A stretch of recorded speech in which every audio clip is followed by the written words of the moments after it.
I believe that I am perfect, that I am special, and I do not understand their example that those six have personified, that those six have believed within me so dearly. It seems my intent is to be everything that they are, and yet I am not. I only believe in the analogies that I create for myself in order to impress, in order to be the best that they want me to be. I am unable to see what I want in my life because I seem to care so much about what others think that I wish to be the greatness that is within them instead of the greatness that is within me. I wish to know how great I could be, yet as I witness them, I see them shaking and quivering in fear and not knowing what to do, and not knowing where to look, and not knowing where to turn. I see them be careless and thoughtless. I watch them make many mistakes, and I watch them commit evil acts and be committed to them. I watch them live and chant and rejoice in degradation and corruption. I watch them shake in fear and to try and to pull others down with them. I witness it all. I see it all in front of me, and I see it clear as day. I want to be perfect, and I want to tell the truth, and I want to express the truth. Yet everything I say seems to have them be in more fear, and nothing I say seems to be great. Nothing I seem to say seems to be perfect, and to be important to them. I don't seem to be important to them. I seem to only to be a tool to be used. The analogy of the toolbox. Perhaps I am that toolbox, where I am just a collection of things that can be used sparingly. I am not as wise as I could be, for I am not aware of the greatness and the potential that I have already created. I have already created the tools and placed them on the planet. Yet, I already know those creative tools and abilities are available within me, and I can go deep down within me and receive those abilities and tools at any time.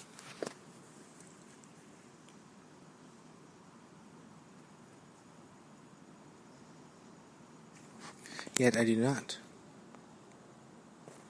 I believe in habits. And these habits are consistent with the new age reality that I believed in so dearly.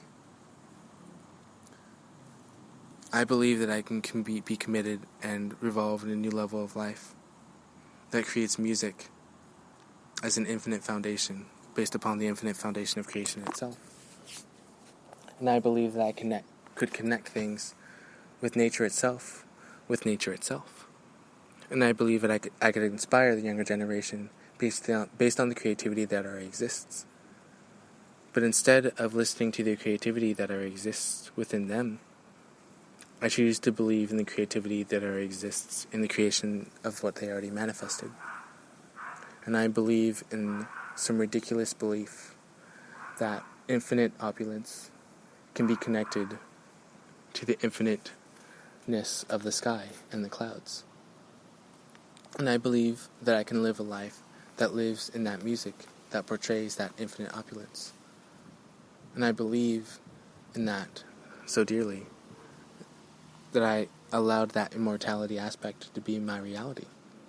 And I believed in that immortality aspect to be the essence of the creation and manifestation of the younger generation. And I believe them to be great and to be the progenitors of creators and the progenitors of infinity and infiniteness, of infinite potential at all times, and that they're always inspiring me and being creative. Yet my mind is still entrained in connecting infinite opulence in music and infinite opulence in nature combined with cloud production. I believe in clouds being in the sky and being the infinite reality that always exists, because I believe that people look up at the sky and they see clouds, and I believe that when they see clouds they'll be aware of the music. And when they're aware of the music, they'll be aware of not only what the music will be, in what the music is, but I believe that they'll believe in what the music was. I believe that I am the best one who created my own format of creational understanding of music in terms of being one who no longer and who never was restricted to a contract. I believe that I can receive infinite opulence and lots of money without a contract and without the traditional ways of music.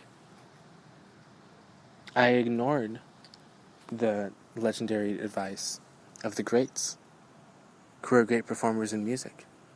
I ignored the legendary advice of defense provided by one of the greatest martial artists to ever live. I ignored the advice of what it means to be a great movie producer and a movie director, because I wish to just be in the little box that I believe my imagination set provides. I believe in my imagination in being the set, instead of learning by example from the directors of great movies like Avatar.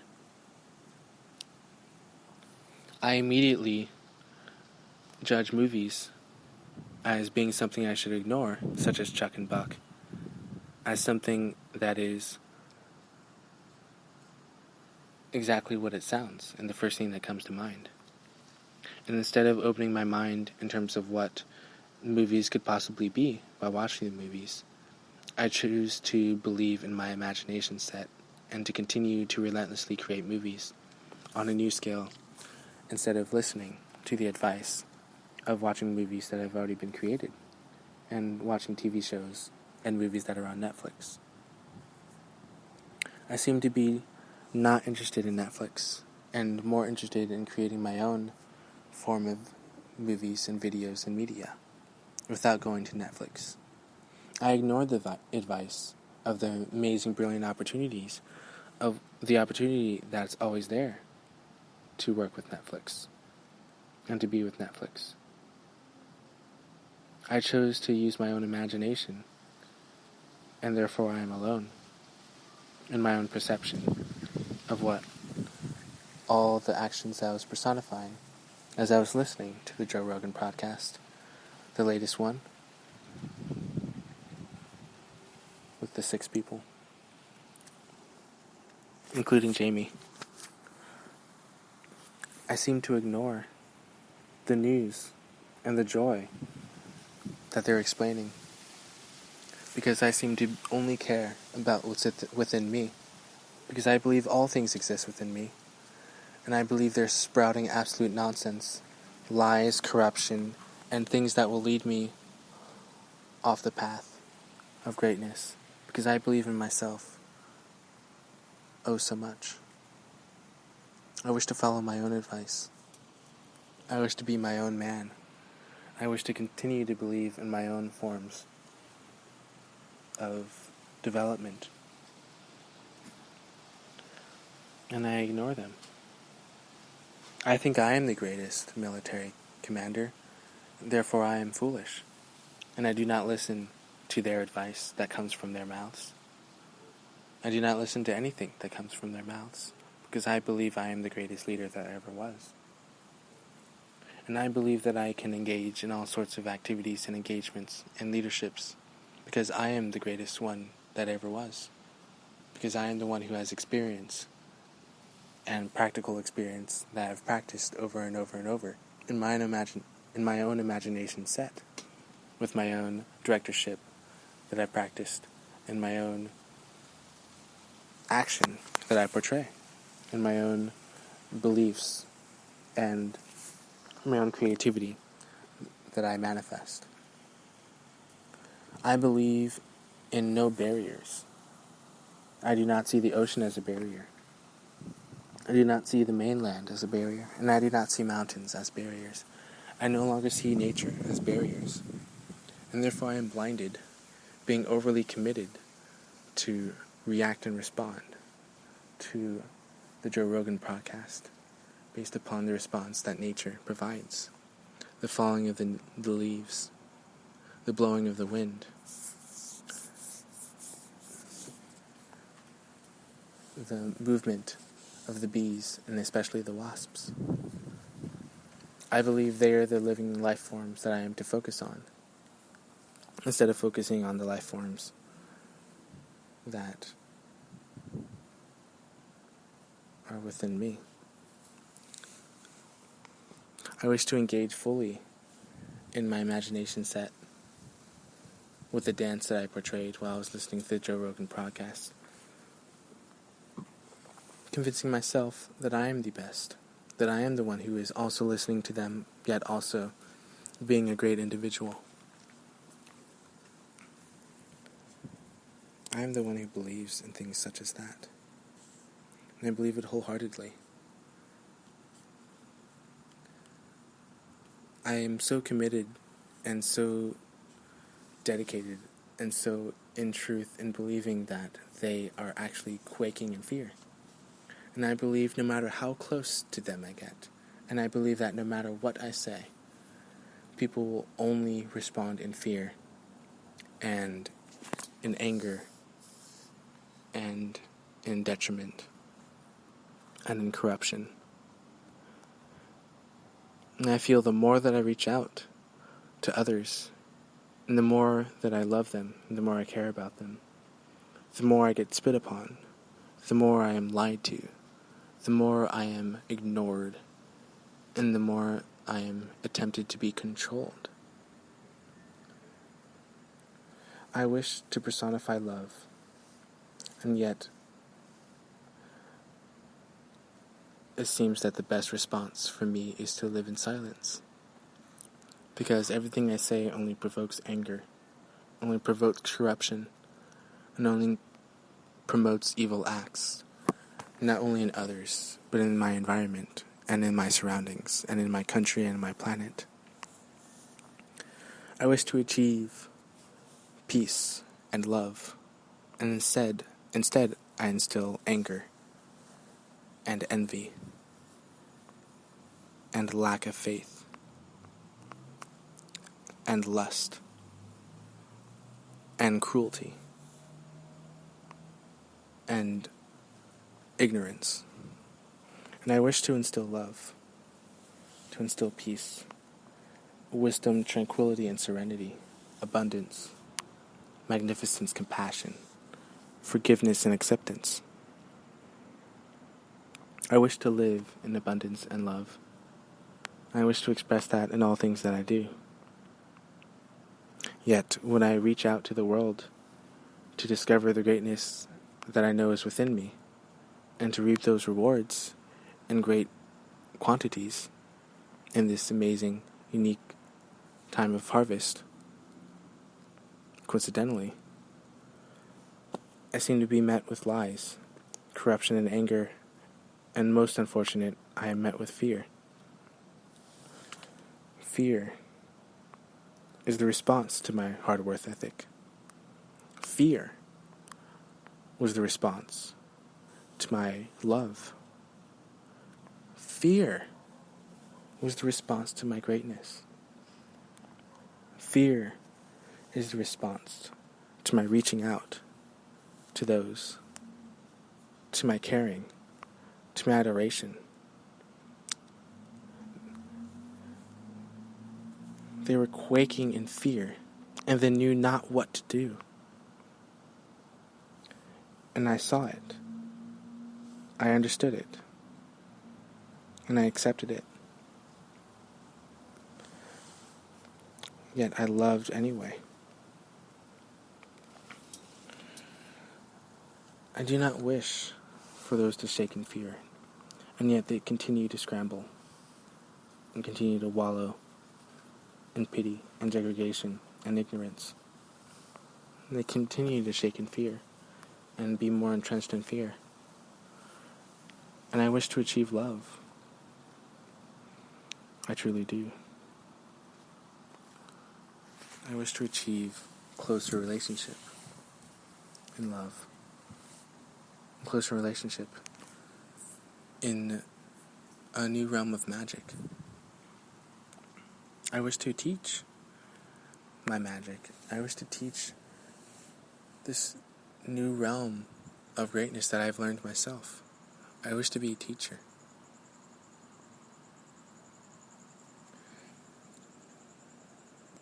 Yet, the more love I personify, and the more love I radiate from within myself, the more fear seems to exist in the minds and hearts and spirits of others.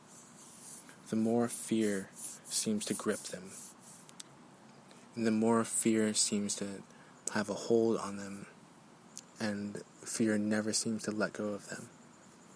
It grips them, and not only is the fear obvious on the surface, but the fear shakes into their bones. But their fear doesn't go away. I continuously expect the fear to dissipate, to dissolve, and yet the fear remains. The quivering and the shaking remains. The not knowing what to do because of the immense fear remains. And not only does it remain, it exponentiates. And it rises to higher and higher levels of fear, to stronger and more pertinent levels of fear. And the fear doesn't dissipate. The fear begins to emanate. It begins to emanate from their bodies. It begins to emanate from their spirits. And the fear travels from one person to the next. And not only does the fear travel, it doesn't lessen. The fear does not lessen, in fact it heightens as it moves from person to person. And I watch the fear as it moves from one person to the next, to the next, to the next. And the fear isn't maintained. The fear isn't sustainable. It gets more convoluted, more complex, more levels of fear, more levels of emanations of being afraid. And the more and more they speak, the more and more they ask what another should do. And the more they transfer this energy of fear. And they radiate this energy of fear. And it grows stronger within themselves, and it grows stronger in others. And they bounce back this lower vibrational level of fear between one another, more and more and more, until they begin to shake, and until they begin to become so fearful that they move the consciousness of fear between one another. And the fear always remains. The fear never leaves their bodies anymore. It becomes a vibration that they transfer on increasingly and exponentially rising levels. They continue to shake in fear and quake in fear, and they continue to hide their fear and lie about their fear, and then they tell the truth about their fear, and then they lie about their fear, and then they express their fear, and they become honest with their fear, and then they share their fear and come to terms with their fear, and then they continue to live in fear,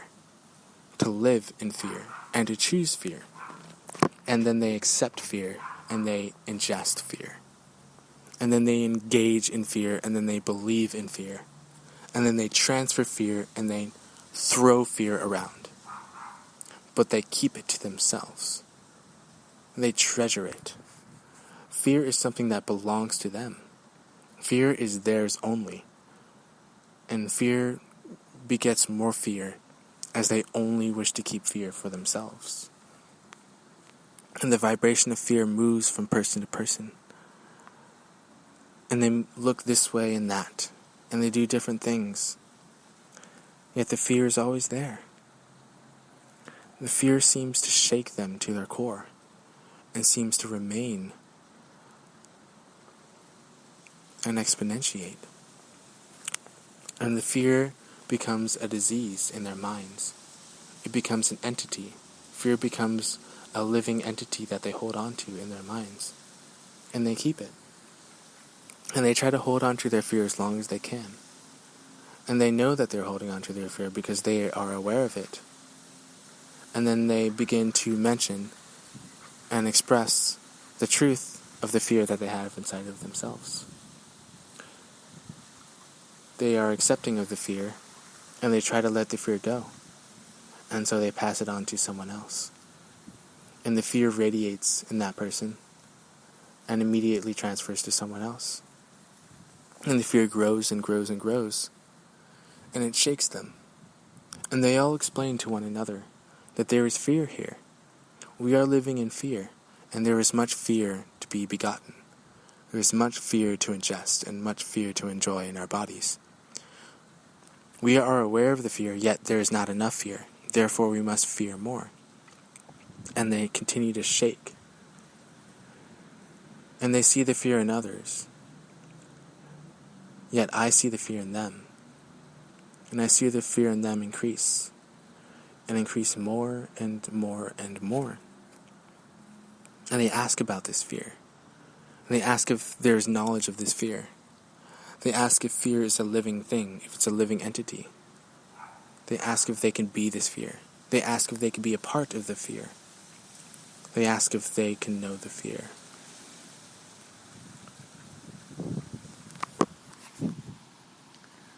What does fear mean to them? What do they wish to know more fear about? It seems to consume them, and they seem to be willingly consumed by the fear, and to accept it, willingly, to accept the consummation of fear. And they continue to shake and quiver and to not know what to do with the fear. So what do? They pass it on, and they live in it, and they commit their whole lives to the fear. And they say that everything that happened in their lives and everything that is going to happen in their lives is due to fear. And everything that they want to happen in their lives is due to fear. And every cause and every effect that ever happened and ever was because of fear. And then they hold on to it. And then they teach it. And then they entrain it. And as soon as they teach it, they absorb and consume those teachings. And desire more fear. Not only is there a desire for more fear, their bones continue to quake in fear, and they keep it. And they say, this fear is mine. This fear belongs to me, and I wish to keep this fear within me for all times. It is my choice to keep this fear within me, because I believe that fear should be within me. And it is my choice to keep fear as it continues to exponentiate, and I shall continue to agree that fear is present in my life, and at all times, until the fear is no more. And when I decided it is no more, then the fear is no more, and I shall pass it on to someone else who shall exist in fear, and I shall watch the fear that they learn from me, and then I shall ingest that fear, and then I shall accept that fear as mine. Therefore the fear is mine, and I am in fear. That is what I wish to fear, therefore I am in fear. I wish to be in fear. And I watch this process happen. I watch it as it transfers between them. And then something else happens. It seems that there's no longer anything that is said. And then it seems like there's no longer anything that is done. And then it seems like there's no longer anything that can be accomplished. And then I witness nothing. I witness the process of nothing happening. I witness fear ruling all. And I watch as lives and lifetime, seemingly after lifetime, seems to be consumed and ingrained in fear. And they hold it. They cherish it. And they try to keep it. And they hold on to the fear like water in their hands. And yet they shake so much that fear doesn't even need to move through the process of osmosis to be ingested back into the body. It is so prevalent that it already radiates from their bones.